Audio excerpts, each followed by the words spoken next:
Hello, Pisces. This is Billie Joe with Moon Goddess 114433. I'm here to do you a weekly reading. So please remember that this can be Pisces in your sun, moon, or rising.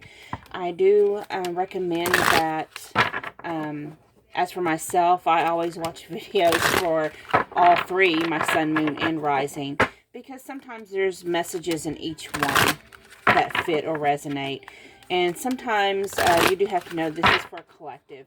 So sometimes pieces of the message may fit and other pieces may not. Just take what resonates and let go of what doesn't. So let's see, Pisces, what do we have going on for you this week? What is your main theme? We have compass and talisman. Okay. So with compass, this is basically telling me that you are trying to find your true direction north. Your true direction north means to your happiness, your higher vibrational frequency, what leads you to your ultimate fulfillment. So you want your compass to point north, and you want to know how to get there. That goes along with the talisman. Like, you're on that long, winding road, and you are ready to just walk away from things that don't serve you so that you may find your ultimate happiness. So let's see what's going on in your career life. What's going on with your career, whether it's your career, your hobbies, your interests. What's going on with that section of your life?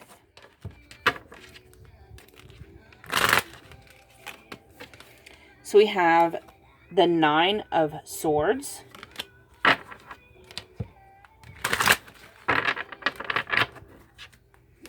So the Nine of Swords lets me know that there's been some stress. You've lost some sleep. You have a hard time concentrating on what you're doing. You're not happy. Then we have the World card, which means it's coming to a completion. This unhappiness, this dissatisfaction is coming to a completion. You're ready to move on to something that's more fulfilling to you. And then we have the Lovers card. So, of course, you're wanting to move into a career path, something that you enjoy, something that ignites your passion. You have the Nine of Cups. You want something that's going to make you happy. So, you have suffered stress from being unsatisfied in your job. It's not something that you would choose as your path. It's not something that fulfills you or ignites your passion or creativity. But it is coming to an end. A completion is coming and a new beginning is blossoming. And with that new beginning comes a job that you love, that you're inspired from. This is your wishes coming true in your job. And the bottom of the deck was the King of Pentacles.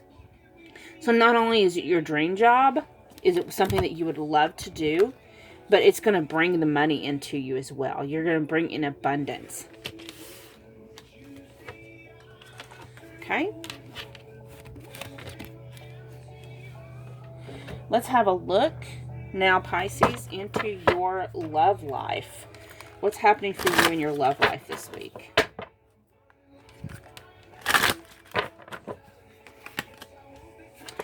We have the World. So this is twice that you got the World card in your reading. So it's completions, new beginnings are starting. We have the Knight of Swords. So something's coming in fast and quickly. This is the fastest moving knight. And the swords represent communication. So there's a new beginning in communication in your love life. Whatever the old was in your relationships is ending in new beginnings into communication along with the Page of Cups. So someone's going to come in quite quickly trying to offer you this cup of love. Then you have the Moon card. So usually the moon signifies things that's not revealed. But what I'm getting with these is, with this whole reading, is when this Knight of Swords comes in with this clarity and this information, it's going to reveal things that you felt was hidden from you. And because this other person knew they kept things hidden from you, that's why their cup of love is in the Page position. They're still kind of nervous about how you're going to accept it. But on the bottom of the deck, you have the Fool card. So you're ready to take this leap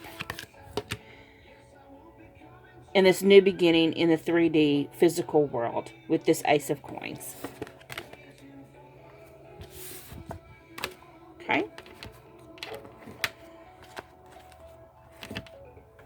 Let's see what's going on, Pisces, in your spiritual life.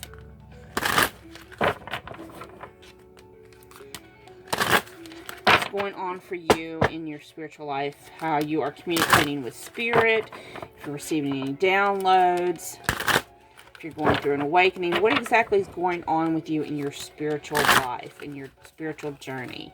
We have the Eight of Swords, which means battling your ego. We have to learn, sometimes sometimes you can depict it as that angel on one shoulder and devil on the other. And the angel being significant of your inner wisdom and divine guidance, and the devil signifying like your ego and logic. Then you have faith. And you have the Eight of Water. Last card, I have the Five of Earth. Okay. So, what I'm getting is, you've been going through this battle with your ego. You're trying to let go of egological thinking, and to rely more on the love and higher vibration faith that Source brings you, and listening to Spirit in your inner voice, your inner guidance. The more you listen, the more you let things flow, the happier you become, the more connected you come with your intuition and your guidance. And you're learning to see past illusions. That's very good, Pisces. You're actually evolving very well. And then let's see what you are healing from.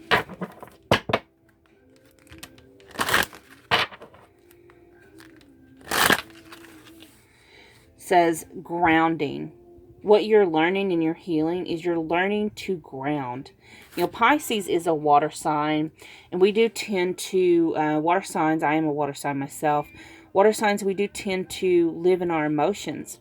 So you're learning to actually get more grounded, and you're learning that being grounded is very healing and nourishing.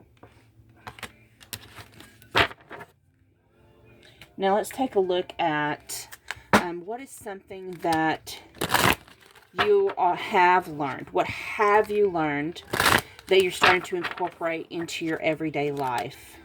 What's something that you have found growth in? We have imagination.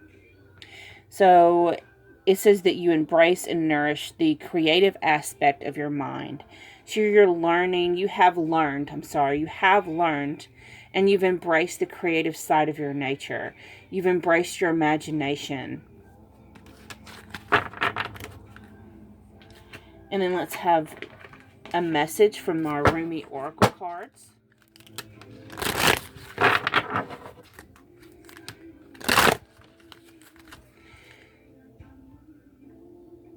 And this is the same one. The same one Aquarius got. Number 17.